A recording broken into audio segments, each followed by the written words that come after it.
आज आहे नागपंचमी, तर स्पेशल आज तर मॉर्निंगला मी सकाळी विहानसाठी बनवला होता उपमा आणि आमच्यासाठी मॅगी. आणि इकडे लगेचच मी एका कुकरला डाळ लावून घेतली, कारण पुरणासाठी डाळ चांगली शिजली पाहिजे. त्यानंतर मी दुसऱ्या कुकरला भात लावला, एका गॅसवर कांदा भाजून घेतला छान असा आमटीसाठी. आणि इकडे छान छान अशा पुरणपोळ्या बनवून घेतल्या. मी काही जास्त फारसं येत नाही, पण मी तेवढंच प्रयत्न केला. आणि इकडे बघा देवाला नैवेद्य दाखवून घेतला.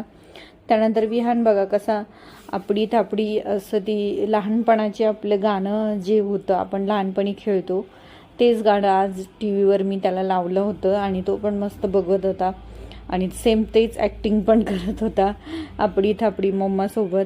आणि बरं असतं कधीतरी असे लहानपणाची गाणी पण मुलांनी ऐकली पाहिजे, त्यांनाही अशी छोटी छोटी मराठी गाणी समजली पाहिजे. त्यानंतर असं